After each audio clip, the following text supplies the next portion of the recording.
Hello guys, myself Goraksha Sangle from IS Infinity IS Academy, and we are having previous year question paper series of economy section. So here we will go for today's topic, that is poverty, inclusive growth, unemployment and inflation, and certain schemes related to these topics which were asked which were asked by UPSC prelims civil services previous year. Now in the first question itself, economic growth is usually coupled with, this topic is pretty much related whenever there is an economic growth or government does any effort for economic growth, right? Like by supplying, by using monetary policy, by following fiscal policy, then obviously inflation will grow, and that is why the economic growth is usually coupled with inflation. Second question, among the following, who are eligible to benefit from the Mahatma Gandhi National Rural Employment Guarantee Act? In a short, this act is called as MG Narega. MG Narega, and the act was put into effect, rather the act was of 2005 and it came into effect in 2006. Nationwide, the act was launched in 2000, the scheme was launched in 2008,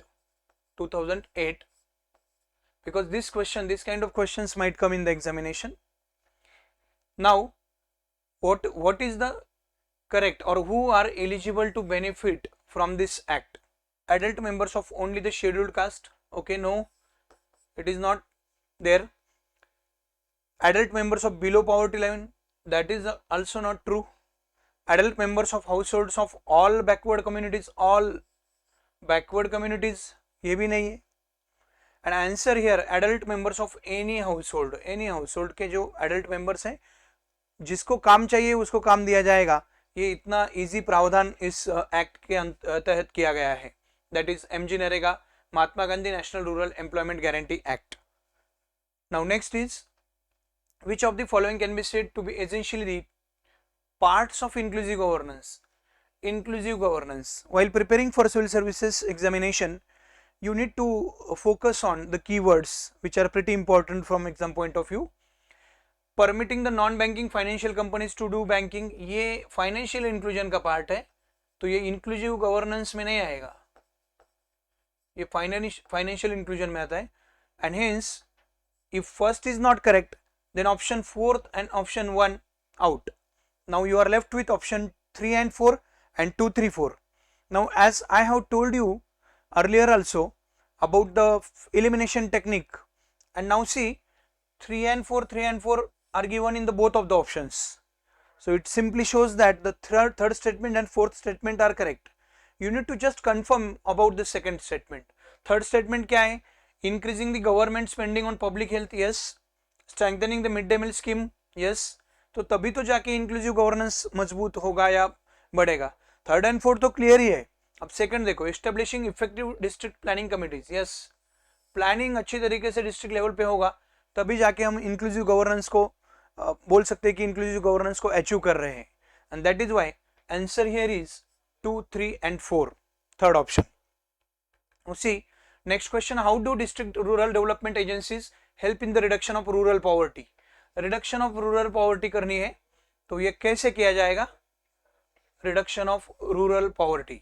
DRDs act as a Panchayat Raj institutions in certain specified backward regions of the country. Okay, let us see second statement. DRDs undertake area specific scientific study. ये जो है area specific scientific study, देखो organisation का नाम देखो क्या है, district rural development agency. अब ये रूरल डेवलपमेंट एजेंसी है, रूट लेवल पे काम कर रही है, तो it is very difficult for them to take area specific scientific study, क्योंकि यहाँ पे एक्सपर्टाइज लोगों की ज़रूरत होती है. वो सारे एक्सपेरिमेंट एपरेटस चाहिए आपके पास, कोई साइंटिफिक स्टडी करना है, तो ये इतना आसान काम नहीं है. तो ये उनको दिया गया नहीं है. ये आप बिना पढ़े भी एक अंदाज़ा लगा सकते हैं कि सेकंड स्टेटमेंट गलत है. अगर आप सेकंड स्टेटमेंट गलत है ये अंदाज़ा लगा रहे तो आपके दो ऑप्शन आउट हो रहे हैं. फिर वो वापस देखो, 3 and 4 only, it means fourth is correct. अब आपको देखना सिर्फ थर्ड स्टेटमेंट को है. फर्स्ट को आप पढ़ो न पढ़ो तो भी फर्क नहीं पड़ता है। तो यही एरिया, यही टॉपिक, यही अप्रोच से मैं फोकस करना चाह रहा हूँ कि आप इस तरह से भी एग्जाम को अप्रोच करो। नाउ देखो थर्ड स्टेटमेंट क्या है, fourth statement, fourth DRDs watch over and ensure effective utilization of the funds intended for anti poverty programmes, right. DRDs secure intersectoral and interdepartmental coordination. It's quite common sense. हर एक organisation को अगर effectively काम करना है तो ये जो intersectoral and inter departmental coordination है उनको करना ही करना है। तो ये सारे ऑर्गेनाइजेशन को ये अप्लाई होता है। So that means answer is 3 and 4 only. Third statement and fourth statement are correct statement. तो आंसर आपका आएगा 3 and 4। बिकॉज आप बोलोगे कि sir DRDs act as a panchayat raj institution certain specified backward regions, तो ये जो सर्टेन स्पेसिफाइड बैकवर्ड रीजन्स में ऐसा कुछ नहीं है। तो DRDs सभी जगह पे काम कर रही है, डिस्ट्रिक्ट रूरल डेवलपमेंट एजेंसीज। तो that is why answer is B, that is 3 and 4। Now next question, how does national rural livelihood mission, national rural livelihood mission 2012 का सवाल है, improve livelihood options of rural poor, जो rural poor है उनके livelihood options को कैसे improve करेगी।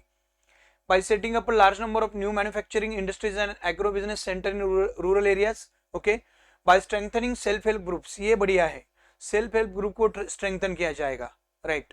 by supplying seed fertilizer diesel pump sets and micro irrigation equipment free of cost to farmer। अब देखो free of cost to farmer, Bharat India में कोई भी चीज एकदम फ्री ऑफ कॉस्ट हम नहीं दे सकते, ज्यादा से ज्यादा हम क्या कर सकते हैं, सब्सिडीज या सब्सिडाइज्ड रेट पे दे सकते हैं। सो ये फ्री ऑफ कॉस्ट पे आपको डाउट आना चाहिए, यानी कि थर्ड स्टेटमेंट गलत है, आपका थर्ड स्टेटमेंट गलत है, 2 ऑप्शन गए। वैसे भी मैंने कहा कि 1 and 2 में 2 तो आपका सही है। अब फर्स्ट देखो, bye setting up a large number of new manufacturing industries and agri business centre in rural areas. अभी इसमें जो है आपको यहाँ पे देखना है कि ये पॉसिबल है क्या, नेशनल रूरल लाइवलीहुड मिशन। तो ये कुछ ज्यादा मतलब मैन्युफैक्चरिंग यूनिट वगैरह कुछ बड़ी बात है, तो not possible. Second is the only answer, fine. Endeavour of Janani Suraksha Yojana programme is what is Janani Suraksha Yojana. Now Janani is माता, mother in India, we call the word janani, to promote institutional deliveries, yes correct, to provide monetary assistance to the mother to meet the cost of delivery, that is also correct, to provide for wage loss due to pregnancy and confinement, ये बात इसमें कहाँ पे आ गई, ये नहीं आती है, तो आप जो है that is answer 1 and 2। Veg loss वगैरह क्यों प्रोवाइड करेंगी, जो पहले प्रेगनेंसी या डिलीवरी के जो जितने भी ऑप्शन है तो उनको वेज लॉस वगैरह नहीं दिया जाता इसमें से, तो पहले 2 ही उसका ऑब्जेक्टिव है जननी सुरक्षा योजना के। Which of the following can aid in furthering the government's objective of inclusive growth. अब वहां पे क्वेश्चन था इंक्लूसिव गवर्नेंस पे, यहाँ पे क्वेश्चन है इंक्लूसिव ग्रोथ पे। तो इंक्लूसिव ग्रोथ को कैसे हेल्प करेंगे ये सारी चीजें, promoting self help group, yes correct, promoting micro small and medium enterprises. First of all you should learn what is inclusive growth. Inclusive growth is growth intended by focusing on all sections of the society, right, and that is why ये दोनों आ जाएंगे। implementing the right to education act ये भी आ जाएगा, and answer is, ऐसे comprehensive answer होते हैं आमतौर पे, so answer is D here। see multi-dimensional poverty index developed by Oxford Poverty and Human Development Initiative, that is UNDP and Oxford University से ये दोनों का इनिशिएटिव है, ऑक्सफोर्ड यूनिवर्सिटी एंड UNDP। अब इसमें क्या है, क्या क्या बताएं कि कौन कौन से चीजें इसमें आती है ये मल्टी डायमेंशनल पॉवर्टी इंडेक्स में, MDPI। तो deprivation of education, health, asset and services at house hold level, yes ये तो एजुकेशन हेल्थ आ जाता है इसमें। परचेसिंग पावर पैरिटी की कोई बात नहीं कही है, एक्सटेंड ऑफ बजट डेफिसिट की भी कोई बात नहीं कही है। तो आंसर आपका देखो सिर्फ ये बजट डेफिसिट वगैरह सब चीजें या ग्रोथ रेट, ये जो चीजें हैं ये क्या है, ये ग्रोथ रिलेटेड फैक्टर है, ग्रोथ रिलेटेड। अब जो है बात चल रही है मल्टी डायमेंशनल पॉवर्टी इंडेक्स वगैरह, तो ये डेवलपमेंट ओरिएंटेड है।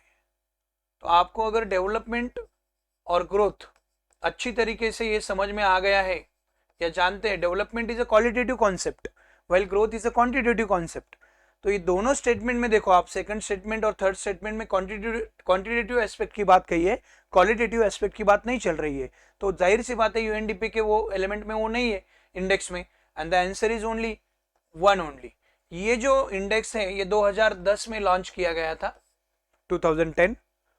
तो तीन चीजें ज्यादा महत्वपूर्ण है इसमें, एक है हेल्थ, दूसरा है education, and third is standard of living,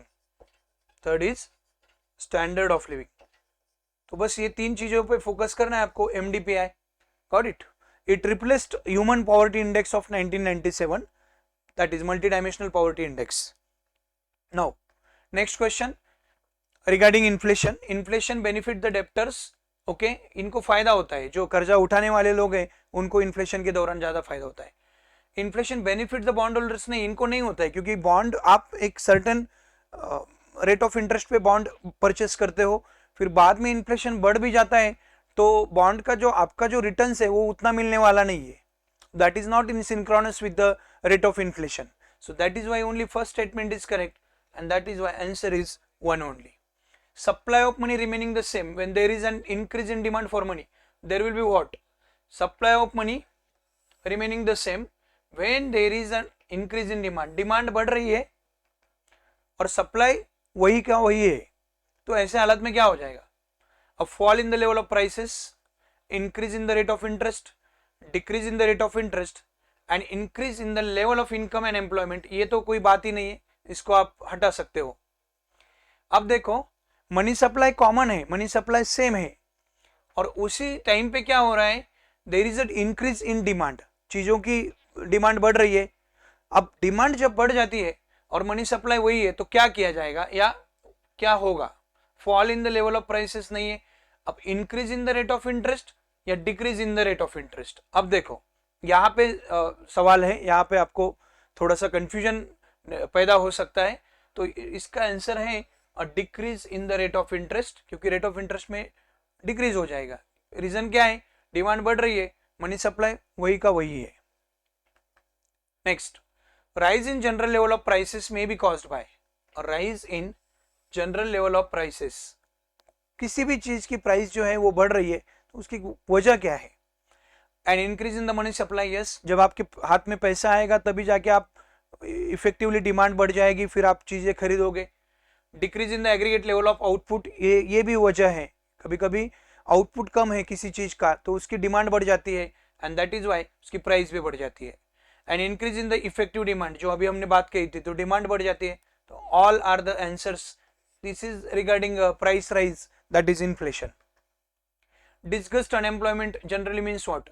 now disguised unemployment में क्या होता है, जो प्रोडक्टिविटी ऑफ लेबर है तो वो कुछ काम की नहीं होती है, एडिशनल लेबर जो होते हैं, मतलब कोई काम 4 लोग कर सकते हैं, उसके अलावा वहां पे 6 लोग काम कर रहे हैं या 8 लोग काम कर रहे हैं, तो बाकी के जो 4 एक्स्ट्रा लोग काम कर रहे हैं उनकी वहां पे जरूरत नहीं है, एडिशनल लेबर है, तो उनकी प्रोडक्टिविटी 0 होती है, एंड दैट इज वाई आप ऑप्शन में अगर देखोगे large number of people remain unemployed, बिल्कुल नहीं, alternative employment is not available, ये भी नहीं, marginal productivity of labour is 0। अब जब मार्जिनल प्रोडक्टिविटी की बात मैंने छेड़ी, 4 लोगों का काम, जो 4 लोगों को काम करना चाहिए वहां पे 8 लोग काम कर रहे हैं, तो एक्स्ट्रा जो एडिशनल 4 लेबर्स है तो वो उनका कोई प्रोडक्टिविटी ही नहीं है, तो वो 0 होती है, and that is why answer is C. Next, with reference to inflation in India which of the following statement is correct? Inflation में क्या सही है?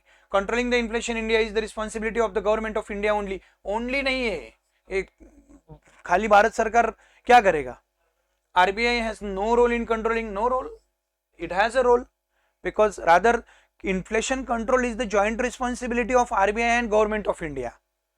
A decreased money circulation helps in controlling the inflation, increased money circulation helps in controlling the inflation. See, decreased money circulation, तो पैसे को घटाओ तभी जाके इन्फ्लेशन कंट्रोल हो जाएगा। हमें क्या करेक्ट है वो पूछा है, आंसर इज यस। ये क्यों नहीं? क्योंकि मनी सर्कुलेशन और बढ़ाओगे तो इन्फ्लेशन और बढ़ेगा, जितना ज्यादा पैसा लोगों के हाथ में आएगा उतना इन्फ्लेशन बढ़ेगा, एंड दैट इज व्हाई ये भी आंसर नहीं है। यहाँ पे मैंने बताया क्या है, that is not a sole responsibility, controlling inflation is the responsibility, joint responsibility of RBI as well as government of India. Which of the following brings out the consumer price index? Consumer price index for industrial workers. Industrial workers. अब ये common sense वाली बात है यार, यहाँ पे देखो आप ठीक तरह से, ये डिपार्टमेंट ऑफ इकोनॉमिक अफेयर्स कैसे आएगा? ये मिनिस्ट्री ऑफ फाइनेंस में, मिनिस्ट्री ऑफ फाइनेंस ये काम करने लगेगा तो पैसा कौन देगा? ऐसा लॉजिक अप्लाई करना है आपको यहाँ पे, तो ये नहीं आएगा। फिर आरबीआई भी नहीं करेगा, आरबीआई को बाकी बहुत काम पड़े हैं उनके पास, तो ये इंडस्ट्रियल वर्कर के वगैरह इंडेक्स का को निकालेंगे। Department of personal and training, इनको ट्रेनिंग देना है लोगों को, तो ये भी लेबर ब्यूरो का इंडेक्स। आप देखो क्वेश्चन, देखो ऑप्शन, देखो बहुत इजी सवाल था। The only answer is here the labour bureau, that's what. See, Pradhanmantri Jandhan योजना हैज बीन लॉन्च्ड फॉर, क्यों जनधन योजना क्यों लॉन्च की गई थी? प्रोवाइडिंग हाउसिंग लोन, कहां पे हाउसिंग लोन देना है? Promoting women self help group, बिल्कुल नहीं। प्रमोटिंग फिनेंशियल इंक्लूजन, ये ज्यादा इंपॉर्टेंट है।